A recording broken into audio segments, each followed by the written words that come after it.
Village biryani.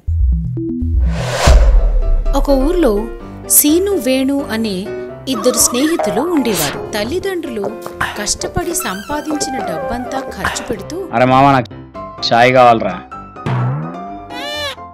చాయ్ లెక్కనారా పాదావుదాం. ఏడా ఆ మల్లిగాని చాయ్ బండి కన్నా అవు మళ్ళా చల్ గాన్ దగ్గర ఎవడు తాగుతారా? హైదరాబాద్ పోయి ఇరానీ చాయ్ తాగుద్దాంపా. ఇప్పుడేంటి హైదరాబాద్ పోయి ఇరానీ చాయ్ తాగుదామంటావు గంతేనా? అవును, చాయ్ ఒక్కటే కాదు, ప్యారడైజ్ హోటల్కి పోయి బిర్యానీ కూడా తిందాం. అయితే ఇంకా సికింద్రాబాద్ ఆల్ఫా హోటల్లో చాయ్ తాగి ట్యాంక్ బండ్ మీదకించి ఒక రౌండ్ వేసి మా పట్టిల్లి కల్లా ఇంటికి వద్దాం. ఏమంటావు? ప్లాన్ మస్తున్నది మామ అని అనుకుంటూ అక్కడి నుంచి వెళ్లారు. ప్యారడైజ్ హోటల్కి వెళ్లారు.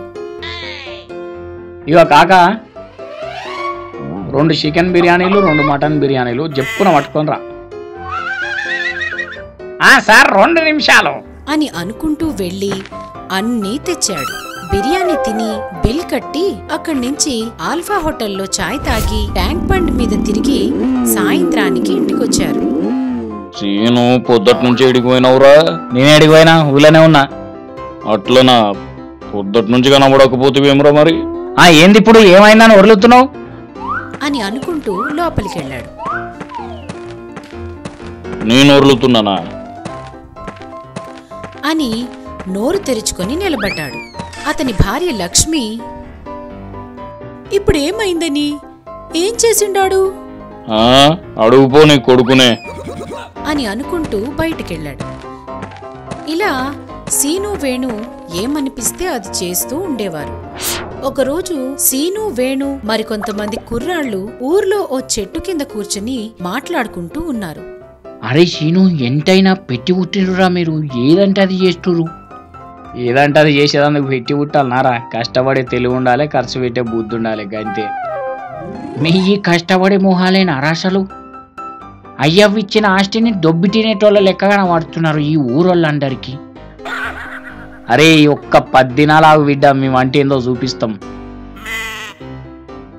చూడండి మేము కూడా అని అనుకుంటూ అక్కడి నుంచి వెళ్లారు. వేణు సీను ఒకరినొకరు చూసుకుంటూ నవ్వుకుంటూ, ఏ పామామా మనం పని చేద్దాం. నాయనా నాకు ఒక 50,000 కావాలి. 50,000? ఎందుకు? ఎందుకేంది, ఈ ఊర్లో నేను బిర్యానీ సెంటర్ పెడదాం అనుకుంటాను.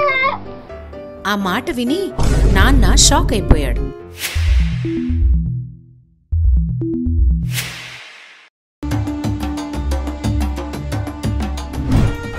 వనజకి ఒక్కడే కొడుకు, పేరు భరత్. 2 ఏళ్ల క్రితం కొడుక్కి పెళ్లి చేసింది. అత్తాకోడళ్ళిద్దరూ మొదట్లో బాగానే ఉన్నా తర్వాత నుంచి చీటికి మాటికి గొడవ పడుతూ ఉండేవారు. ఒకరోజు డైనింగ్ టేబుల్ దగ్గర అందరూ తింటూ ఉన్నారు. భరత్ కొంచెం అన్నం నోట్లో పెట్టుకున్నది మళ్లీ ఉమ్మేస్తూ, ఉప్పులో కూరుందా, కూరలో ఉప్పుందా, ఇంత ఉప్పేశారంటే? నీ పెళ్ళమే వేసింది, అడుగు దాన్నే. ఏంది, ఒక్కనాడు ఉప్పెక్కువైందని నన్నంటున్నావు? నువ్వు వండినప్పుడు ఉప్పెక్కువైనా కారం ఎక్కువైనా మూసుకొని తినలేదా? వచ్చిందమ్మా వగలాడి, ఒక్క పని సాత కాదు గాని నన్నంటుంది. నీకు పెద్ద శాతనైనట్టు నీ మొఖానికి ఎన్నడైనా వాకిలుడ్చినావా? ఏంటే ఎక్కువ వాగుతున్నావు, పంది మొహందానా? నువ్వే ఉడతలు పట్టే మొహందానివి. నన్ను పట్టుకుని ఉడతలు పట్టే మొహందానా అంటావా? అనే సుందల్క మొహందానా? నాది ఎలుక ముఖమా, నీదే గండు పిల్లి ముఖం, గుడ్డెనుగు మూతి. ఇలా ఒకరినొకరు తిట్టుకుంటూ ఉన్నారు. వాళ్ళ తిట్లు భరించలేక వనజ భర్త గౌరవ్, అబ్బా ఏంటి గొడవ, తినేప్పుడు కూడా మనశ్శాంతిగా ఉండనివ్వరా అని వనజని కోప్పడ్డారు. అన్నిటికీ నన్నే అనండి, నేనే అల్కగా దొరికినా మీకు అని ఏడ్చుకుంటూ అక్కడి నుంచి లోపలికెళ్ళింది. ఆమె లోపలికెళ్లగానే భరత్, కావేరి నువ్వైనా కాస్త ఓపి పట్టొచ్చు కదే. మీరు నన్ననండి, మీ అమ్మనైతే ఏమనకండి అని ఏడ్చుకుంటూ కావేరి కూడా అక్కడి నుంచి లోపలికెళ్ళింది. ఇలా అత్తాకోడళ్లు ప్రతిరోజు గొడవ పడుతూ ఉండేవారు. మర్నాడు ఉదయం తండ్రి కొడుకులిద్దరూ హాల్లో కూర్చొని ఉన్నారు. కావేరి టీ తీసుకురా మీ అమ్మ ఏం మావలో చేస్తుంది, ఆమెకు చెప్పండి తెమ్మని అని అంది. ఆ మాటకు ఇద్దరు ఆశ్చర్యపోయారు. సరే అమ్మా, నాన్నకు నాకు టీ తీసుకురావే. నీ పెళ్ళమేం పని చేస్తుంది, దాన్నే తీసుకురమ్మను అని ఆమె అంది. వాళ్ళ మాటలకి తండ్రి కొడుకులు ఒకరి మొహాలొకరు చూసుకుంటూ ఉన్నారు.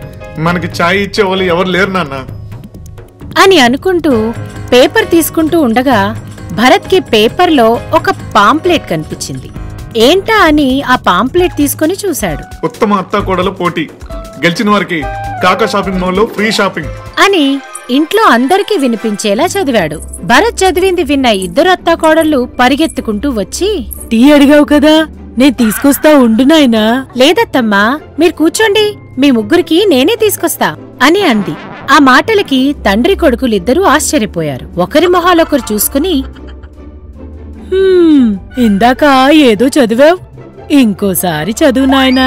ఉత్తమ అత్త కోడల పోటీ, గెలిచిన వారికి కాకా షాపింగ్ మాల్లో 10 లక్షలు విలువ చేసే షాపింగ్ ఫ్రీ అని చదువుతూ ఉండగా అత్తాకోడళ్ల మొహాలు ఆనందంతో వెలిగిపోతున్నాయి. ఆసక్తి ఉన్నవారు 1000 రూపాయలు ఫీజు కట్టి అప్లై చేసుకోండి. ఈ నెల 30 చివరి రోజు. వచ్చే నెల 1వ తేదీ నుండి పోటీ ప్రారంభం. నెల రోజుల పాటు మిమ్మల్ని అబ్జర్వ్ చేయడానికి ఒక జడ్జి కూడా మీతో పాటు మీ ఇంట్లోనే ఉంటాడు. అతను మీకు ఇచ్చిన మార్కులను బట్టి ఉత్తమ అత్తాకోడల్ని ఎంపిక చేస్తాం అని చదివాడు. అంతా విని అత్తాకోడళ్ళిద్దరూ ఒకరి మీద ఒకరు వల్లమాలిన ప్రేమని చూపించుకుంటూ ఉన్నారు. అదేంటత్తమ్మా నిలబడే ఉన్నారు, అంతసేపు నిలబడితే మీ కాళ్ళు గుంజుతాయి, కూర్చోండి, టీ పట్టుకొస్తాను. మా తల్లే, నువ్వే కూసో, నేనే మీ అందరికీ టీ చేసుకొస్తా అని ఇద్దరూ నేనంటే నేను టీ పెడతాను అని అంటూ ఉన్నారు. అమ్మా, మీ ఏదో నాటకాలు ఆపండి. మీరు ఇంకా ఈ కాంపిటీషన్ అప్లై చేయలేదు. అలా అంటావేంట్రా, బోడి 10 లక్షల కోసం అత్తాకోడల మధ్య ప్రేమ పుట్టిందంటావా వేద్దావా? ముందెళ్ళి నువ్వా కాంపిటీషన్ కి అప్లై చేయిపో అని అంది. తండ్రి కొడుకులు ఇద్దరూ ఆశ్చర్యపోయారు.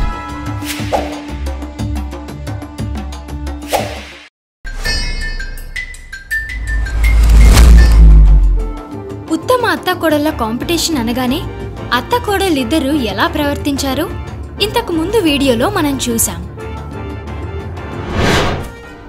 ఉత్తమ అత్తాకోడళ్ల పోటీకి వీళ్ళిద్దరి పేరుతో భరత్ అప్లై చేసి ఇంటికి వచ్చాడు.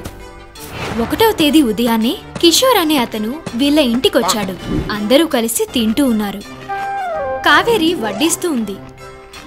కొంచెం నోట్లో పెట్టుకున్న గౌరవ్ కూరలో ఉప్పెక్కువయ్యేసరికి ఉమ్మేసి, ఏంటమ్మా ఈ ఉప్పు, ధర తక్కువని మొత్తం ఉప్పేసి వండుతున్నారా ఏంటి? క్షమించండి మావయ్య, దాని తప్పేమీ లేదు. తాను ఉప్పేసిందో లేదో అనుకుని నేనే ఉప్పేశా. అయ్యో అత్తయ్య, మీరు వేశారో లేదో అని నేనే వేసేసా. పర్లేదులేమా, ఈ ఒక్కరోజు అడ్జస్ట్ చేసుకుందాం. ఒకరు చేసిన తప్పుని ఇంకొకరు మీదేసుకుంటున్నారు. చాలా గొప్పోలు వీళ్ళిద్దరు అని అనుకుంటూ ఉన్నాడు. తండ్రి కొడుకులు మాత్రం ఆ ఇద్దరి మాటలు విని షాక్. అబ్బా, ఏం నటిస్తున్నారే అని అనుకుంటూ ఉన్నాడు. అందరూ తినేశారు. తిన్నాక ప్లేట్లు తీయాలి. కావేరి, నువ్వెళ్ళి రెస్ట్ తీసుకోమ్మా, నేను ప్లేట్లు తీసేస్తాగా. లేదత్తయ్య, నేను తీసేస్తాను, మీరే వెళ్ళి రెస్ట్ తీసుకోండి, నేను తీస్తానని చెప్పినా గదమ్మా అని ఇద్దరు నేను తీస్తా అంటే నేను తీస్తా అని వాదించుకుంటూ ఉంటే తండ్రి కొడుకులిద్దరూ ఇంతకు ముందు వీళ్ళిద్దరూ తిన్న ప్లేట్లు తీయడానికి ఎలా గొడవ పెట్టుకున్నారో ఊహించుకుంటూ ఉన్నారు.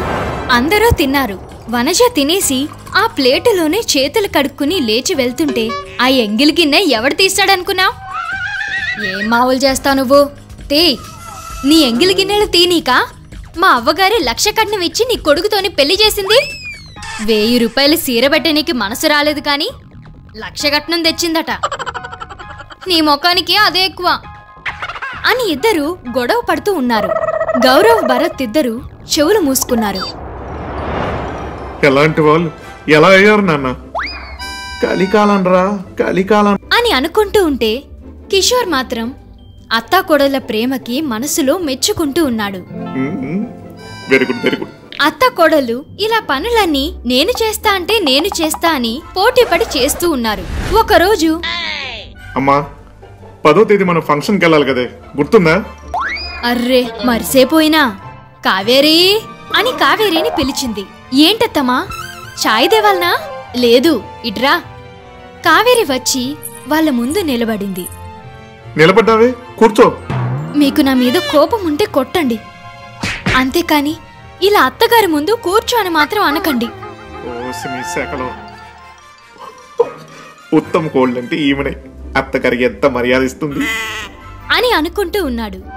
భరత్ మాత్రం ఇంతకు ముందు కావేరి ఎలా ఉండేదో ఊహించుకుంటూ ఉన్నాడు. కావేరి సోఫాలో కాలు మీద కాలేసుకుని ఊపుకుంటూ కూర్చుని బుక్ చదువుతుంది. వనజ అప్పుడే వచ్చి కావేరిని చూసి అలాగే నిలబడింది. ఏం చూస్తావట్లా? నువ్వు వచ్చినావని భయపడి లేస్తా అనుకున్నావా? పొగరు బాగా నెత్తికెక్కింది నీకు. ఎక్కింది. అయితే ఏంది ఇప్పుడు? వయసుకు కూడా మర్యాద ఇవ్వవానే? నీకేంది మర్యాద ఇచ్చేది? సప్పుడు చేయకపో. భరత్ అవన్నీ ఊహించుకుంటూ షాక్లో ఉన్నాడు. కిషోర్ మాత్రం వీళ్ళ అన్యోన్యతను చూసి ఆనందపడుతూ ఉన్నాడు. ఇటువంటి మరికొన్ని అద్భుతమైన కథల కోసం చూస్తూ ఉండండి.